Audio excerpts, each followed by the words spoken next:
It's time now for Mr. Keen, Tracer of Lost Persons.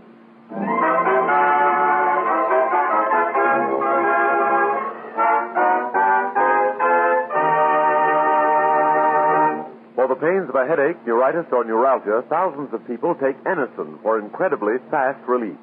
For Anacin is like a doctor's prescription, a combination of several medically proven ingredients, not just one. The relief Anacin brings is astounding. Take only as directed. If pain persists or is unusually severe, see your doctor. Anacin, A-N-A-C-I-N.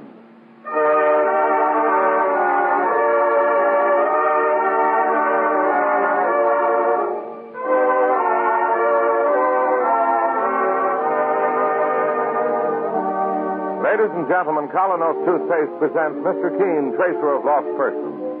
One of the most famous characters of American fiction in one of radio's most thrilling dramas. Tonight and every Thursday at the same time, the famous old investigator takes from his file and brings to us one of his most celebrated missing persons cases.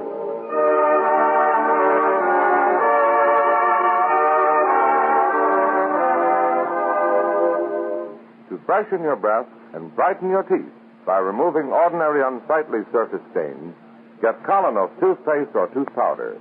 Colonos is a double result dentifrice with a mouthwash effect built right in. Actually freshens your breath while it brightens your teeth. Tomorrow, buy Colonos.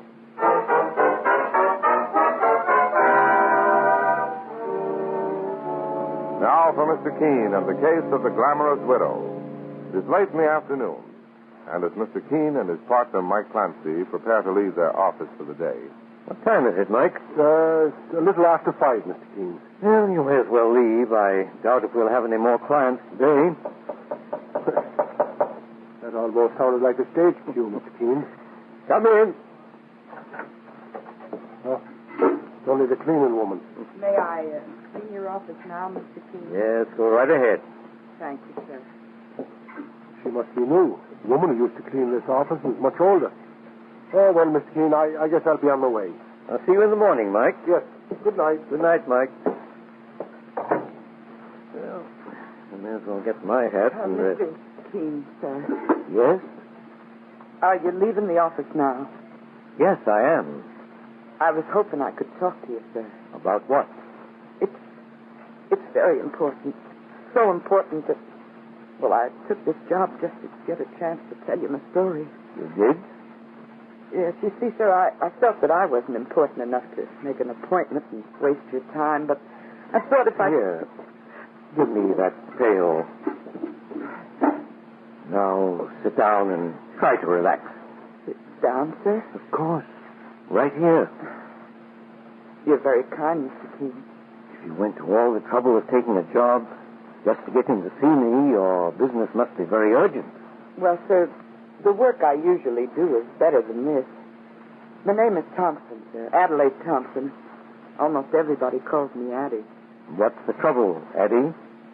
3 weeks ago, my mistress, Mrs. Carlyle, was found dead. And Go on, Addie. I was Mrs. Carlyle's personal maid, and she was so good to me. She always treated me right, Mr. Keen. Gave me nice presents and a decent salary. And you say she was found dead? Yes, from sleeping pills. The police think she took an overdose herself, but I know different. Mrs. Carlyle never even used sleeping pills, Mr. Keen. She was murdered. How old a woman was she? Just 30. And the most beautiful woman you ever saw. She used to be an artist's model. And she married a very rich man, and, well, when he died about 4 years ago, he left her $1 million. I see. She had looks and money, Mr. Keen, and plenty of suitors, too. First there was Craig Pendleton. Oh, he was a slick one. Handsome as could be. What was his occupation? Nobody knew. But he dressed like a man with money, and he always seemed to have enough to take Mrs. Carlyle to fancy places. She liked Mr. Pendleton. I guess all women liked him. He had a slick way of talking.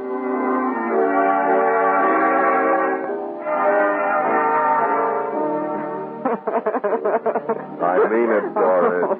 You're the only woman I've ever loved. Oh, now, really, Craig. You expect me to believe that? It's true? Oh, when I hold you in my arms like this and we dance, I have the feeling that you'll disappear, vanish like something in a dream. Very pretty. Do you think my bank account will vanish with me? Doris, how could you say a thing like that? Well, a rich widow must be cautious. You're beautiful, Doris. You're perfection. Even if I don't believe what you say, I think you're sweet to say it. I would even admit, Craig, that I like to be in your arms. Yes, I like it very much.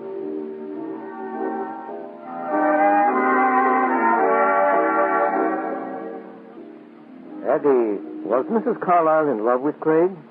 I couldn't say, Mr. Keene. There were so many others. For instance? Well, there was Buddy Hilliard. I guess he was my favorite. He was the youngest suitor, but he was awful cute, Mr. Keene. What did Buddy do for a living, Eddie? He sold insurance. He didn't make much money at it. In fact, I heard him say once that he was always in debt. He used to come over to Mrs. Carlyle's apartment a lot. I guess he was crazy about it.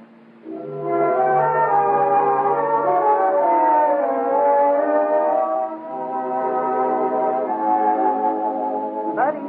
Yes, Doris. Would you turn off that phonograph, please? I'm making a phone call. Oh, I am sorry.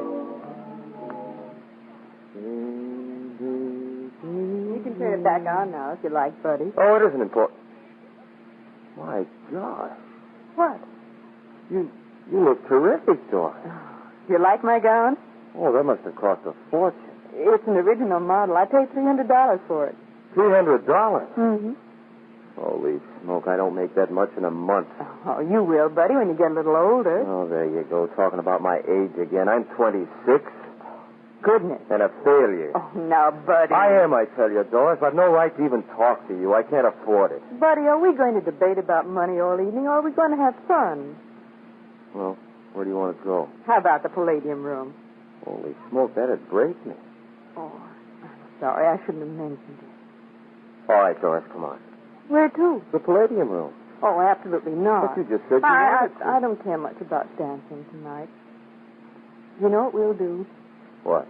We'll go for a walk in the park and then see a movie. Oh, well, isn't that kind of dull for you? Not at all. Be a good boy now, Buddy, and don't fret. You'll have a marvelous time together this evening.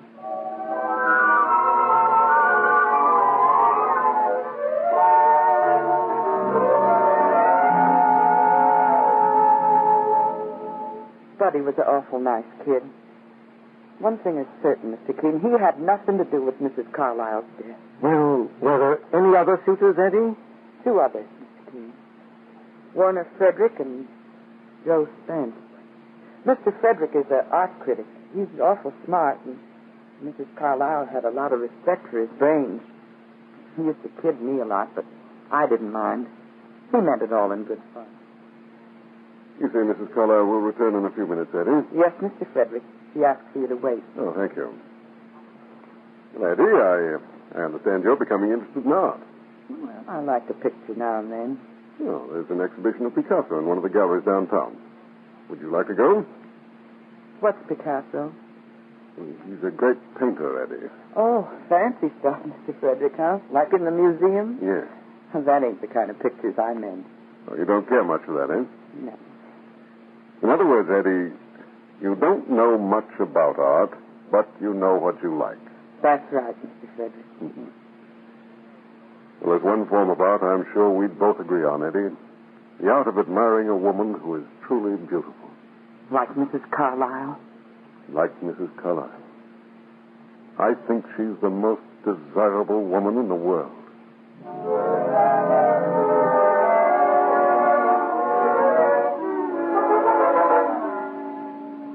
Joe Spence was just the opposite, Mr. Keene. And what was he like, Eddie? Just thinking about him scares me. I got a feeling he used to be a gangster. I'll never forget one day when he said to Mrs. Carlyle... Now listen to me, Doris, and listen hard. I know all about that lineup of jerks who keeps following you around. I don't like it here. I'm liable to do something about it, you hear? So get rid of them. Get rid of them fast. Or I'll get rid of them. Even faster.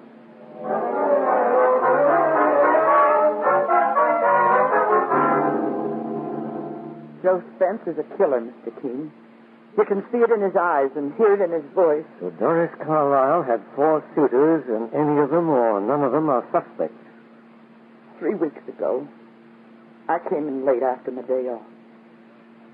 Usually I go right to my room and go to bed. But that night, I don't know, Mr. Keene, maybe I had a feeling of trouble.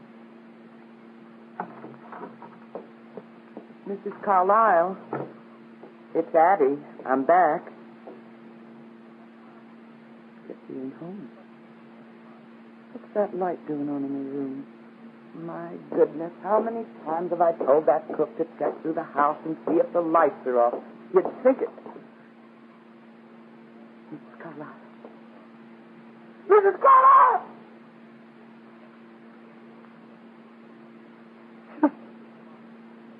This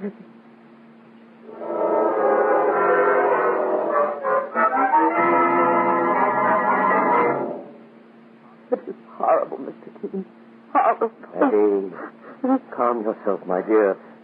One of those men killed her, Mr. Keene. I know it. If you find out who killed her, I'll work for you for nothing for the rest of my life. I'll find out, Eddie. I promise.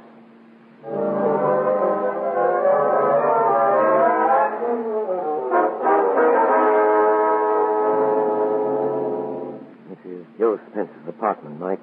We'd better be careful, Mr. Keene. He may be a tough customer. He was the only one of all 4 suitors who actually threatened Mrs. Carlyle that we know about. That's why I've come to see him first.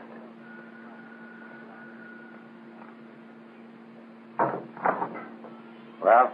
Are you Joe Spence? Who wants to know? My name is Keene. This is my partner, Mike Clancy. Well? What's up, Slim? A couple of guys here looking for you. Come in. I'm a private investigator, Mr. Spence. A cop? Now, take it easy, sir. Well, you're a private investigator, Mr. Keene. So what? I'm investigating the death of Doris Carlyle. So am I. Are you? When I find the lad who's done it, I'll blow him out from between his ears. What are you coming to me for, anyway? I wanted to find out just what you knew about the case. Evidently, you, too, have a reason to suspect murder. It sounds like he's trying to pin the rap on you, Joe. Well, just keep this a 2-man affair, son, between Mr. Keene and your boss. And if you're making a foursome, you and I can talk it over. It's all right, Mike. I don't think there'll be any difficulty. Now, look, Keene, I told you I'm looking for the lad who killed Doris myself. Now, what else do you want to know? I want to know if you killed her. Me? You? No. No is an easy word to say. What else do you want? Proof. I'll give you proof. Will you? What reason would I have to bump her off? I was nuts about her. You were jealous, too. Sure, Mr. Keene. But only in the beginning. And if you figure that's a motive, include me out. Do I? Why? Because 2 days before she died, she and I got engaged to be married.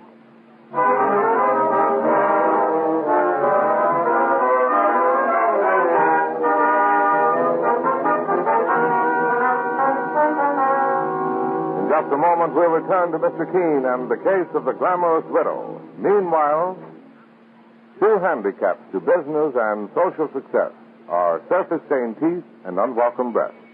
To help correct this dental double trouble when due to improper cleansing, try Colonos, a double result toothpaste that actually freshens your breath while it brightens your teeth. Brightens them beautifully by removing ordinary unsightly surface stains. High-polishing, high-foaming Colonos has a mouthwash effect built right in. When you use Colonos, swish its active foam thoroughly through your mouth to get the extra benefit of this added mouthwash effect. Get KolYnos, Colonos toothpaste, or if you prefer, Colonos tooth powder. Now back to Mr. Keene and the case of the glamorous widow. After leaving Joe Spence's apartment, Mr. Keene and his partner Mike Clancy pay a visit to the second of beautiful and wealthy Doris Carlyle suitors, Warner Frederick, the art critic. Sit down, Mr. Keene. Mr. Clancy. Thanks. Quite an apartment you have here, Mr. Frederick. Oh, I wish I had more room on my walls for the paintings I like. and the ones I can afford. It seems to me you got enough pictures here already. Yes. You must know quite a bit about paintings, Mr. Frederick. My father was an art dealer. I can recognize a masterpiece merely by glancing at it, if you'll forgive me for being immodest. Well, we've come to you, Mr. Frederick, hoping you might be able to supply us with a few details concerning Doris Carlyle's death. Oh, naturally, I'll do anything I can, Mr. Keene. When did you see her last, Mr. Frederick? 3 hours before she died. Did you tell that to the police? Of course. I have nothing to hide. As a matter of fact, I didn't even know it might have been murder until the police called me. I understand Eddie gave them that idea. Well, when you left Mrs. Carlyle that night, did she say anything about having another appointment? No, sir. She said she had a headache, wanted to rest. What did you do? Well, I went to an exhibition. May I ask where? At 749 East 57th Street, to the Clown Gallery. Mm-hmm. Is there anything you told the police that you haven't told me? Well, no, Mr. Keene. Are you sure? I suggest you give me all the facts, Mr. Frederick. Well, there was one thing I failed to mention. I was so broken up at the time. What was that fact, Mr. Frederick? I suppose it would have helped me. It would have placed me under less suspicion if Doris was actually murdered. You see, Mr. Keene, Doris and I were engaged to be married.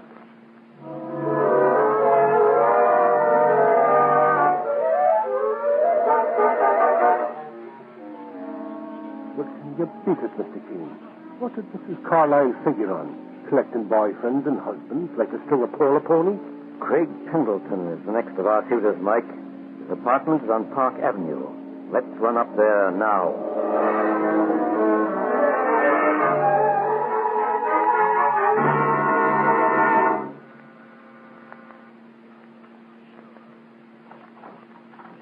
Well? Is Mr. Pendleton at home? He's gone out for a few minutes. Who wants to see him? The name is Key. This is Mr. Clancy. We're investigating the death of Doris Carlyle. Come in. Thank you. I'm Gloria Hayden, a friend of Craig. I see. Craig just went out for the newspapers. He'll be right back. Good. My. What? Well, I was just admiring that fur coat on the chair. It's sable. Well, what of it? It's very pretty. Is it yours? There's no law against owning a sable coat, is there? None at all. Did you say your name was Miss Hayden? Yes. And how do you happen to be wearing a wedding ring? None of your business. Oh, no, take it easy, sister. Ladies, want to answer questions, Mike, I won't urge you. You can always answer to the police. Well, I've got nothing to hide. I'm married to Craig. He gave me that coat as a wedding present. You must be rather wealthy. May I ask how long you've been married to Craig Pendleton? Just a week. I left my job in a Broadway show. He's taking me on a honeymoon trip. That's very interesting. Where to? South America. Rio de Janeiro. Craig says it's very romantic in Rio. Yes. It's also quite far from here, Mrs. Pendleton. What do you mean?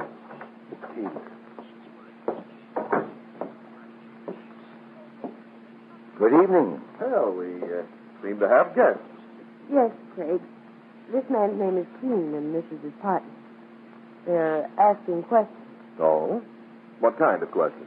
Questions about you and your wife and Doris Carlyle. There's every reason to believe that Doris Carlyle was murdered. Craig, understand. Take it easy, Gloria. Tell me, Mr. Pendleton, what business are you in?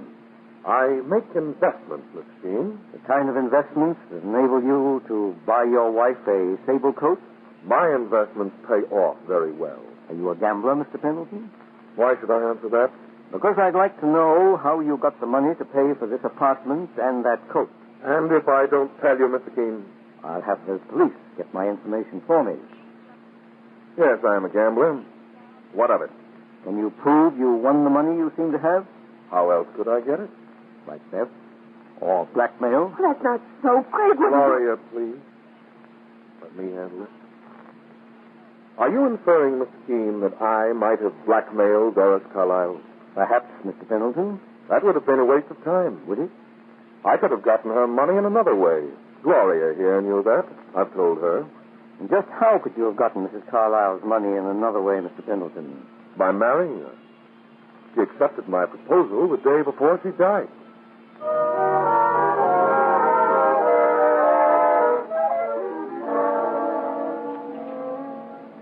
Well, that's three of them, Mr. Keene. And all of them claim they were engaged to marry Doris Carlyle just before she died. So two of them must be lying. Perhaps all three are lying, Mike, to cover themselves. And what we do now, boss? We're going up to see the last of Doris Carlyle's suitor, Buddy Hilliard. But first, I want to check on a few alibis that were given me tonight.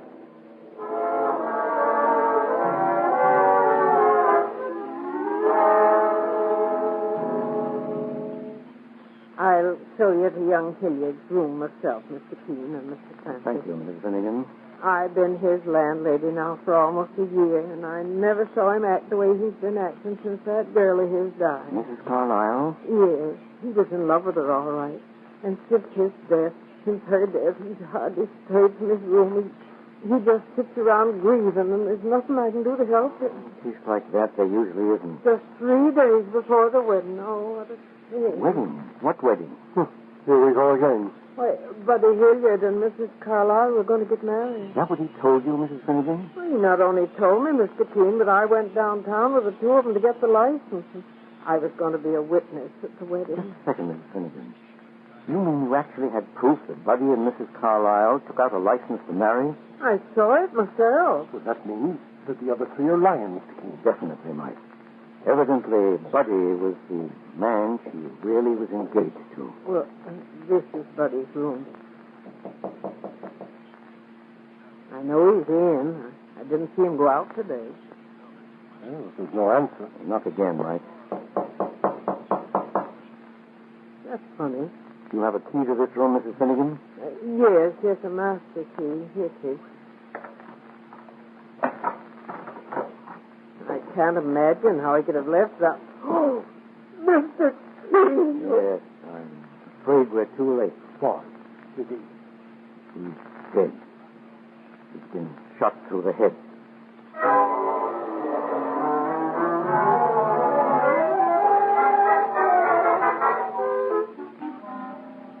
The police will be here in a few minutes, Mike, but we can't wait for them. Why not, Mr. Keene? Because we've got a date with the murderer. Come on, Mike. We're going to Doris Carlyle's apartment to reconstruct the crime. When we put our hands on the man who killed her, we'll have poor Buddy's killer in the bargain.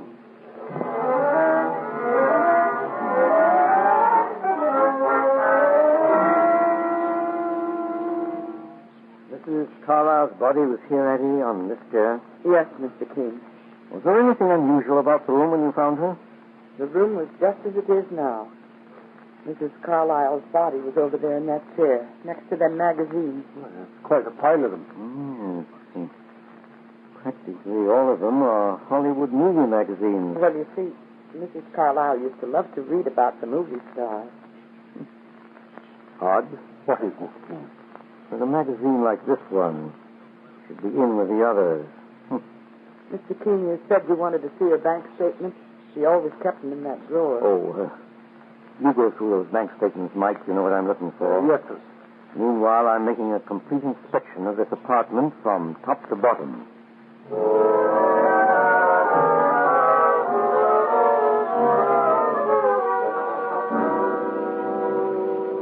Mr. Keene, I got it, boss. The check I hoped you'd find, Mike? Yes, sir. And thanks preserve it. If this is really the guilty man... It is, Mike. I'm certain of that. Because I found a very amazing clue myself. You have to? Mike, I think we'll have the murderer pay us a visit here. Let me have that phone, please.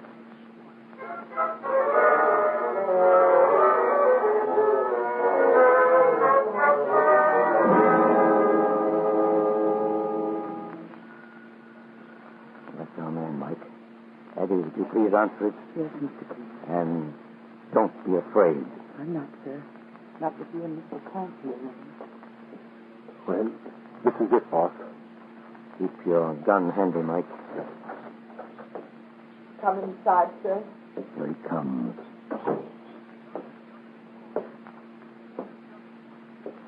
Good evening, Mr. Frederick. Good evening, Mr. Keene. I was rather surprised by your call. Rather late for a visit, isn't it? Not too late, Mr. Frederick, to apprehend the murderer. Sir? You killed Doris Carlyle. Are you joking, sir? You caused her death by giving her sleeping pills in this apartment. You probably put them in a drink. Did I? And why, may I ask? Because you sold her a bogus painting. As an art critic, you advised her to spend $100,000 on a Rembrandt painting. That one over there on the wall. The painting, however, is not genuine. It's a clever imitation. How do you know I sold it to her? This check was made out to the Claren Gallery, the firm you were working with. Naturally, they were kind enough to back up your alibi when I called. You're very clever, Mr. Keene. And so are you, but you made a few mistakes. The night Mrs. Carlyle was murdered, she quarreled with you. By accident, she'd come across this art magazine, and she discovered that the so-called Rembrandt you sold her was actually in the Louvre in Paris. Rather than face prison and disgrace, you contrived to murder her. That's quite right, Mr. Keene. Mr. The murderer. Abby, there's no need for that. I'm sorry, Mr. Keene. Frederick, why did you also murder Buddy Hilliard? Was it because he won Doris Carlyle away from you? Or did he also find incriminating evidence of your first killing? The young fool seemed to have found out what you found out. He paid for it. The way you're going to pay, Frederick. Mike? Come on, Frederick. Let's get going. You'll find a police car waiting for you in front of the building. Thank you. That's very convenient, Mr. Keene. Well, Abby, it appears as if our search is over. I'm so grateful to you, Mr. Keene. I just can't tell you how I feel. You needn't try. I think I understand.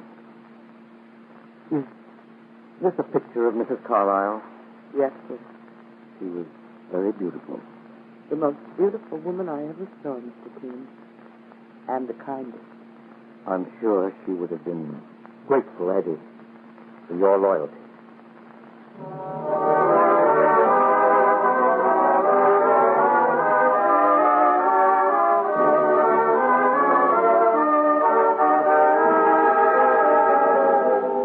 And so Mr. Keene solves another perplexing crime and brings the glamorous widow's murderer to justice.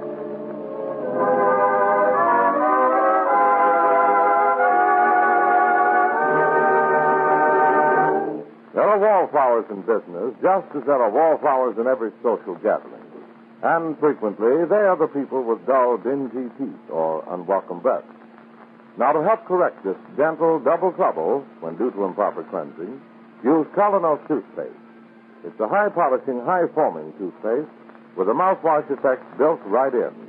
A double-result toothpaste that actually freshens your breath while it brightens your teeth. You see, the special high-polishing action of Colonos quickly removes ordinary unsightly surface stains from your teeth, and thus really brightens them. And the wonderful high-foaming action of Colonos makes your breath fragrantly sweeter, actually freshens it. To get the full benefit of the extra mouthwash effect Colonos offers, use Colonos as you would any other toothpaste. But after you finish brushing, swish its active, bubbly foam thoroughly through your mouth like a mouthwash. Remember, for fresher breath, for brighter teeth, for a more sparkling smile, use Colonos toothpaste. It has been approved by dentists everywhere. If you prefer powder, try Colonos tooth powder. It offers the same double result and has a refreshing wintergreen flavor as well. Get KolYnos, Colonos, toothpaste or tooth powder. Tomorrow, buy Colonos.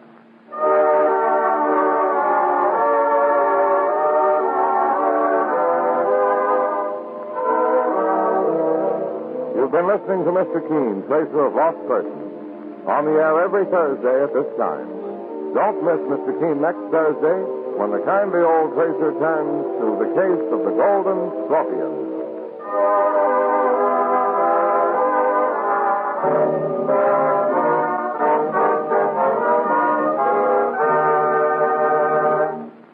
Have you discovered improved Old English no-rubbing wax? It's the high-quality wax at the surprisingly low cost of only 39 cents a pint. Made by a carefully controlled process, Old English provides millions of tiny wax particles to make brighter, satin-smooth floors. Self-polishing. Get Old English No Rubbing Wax tomorrow.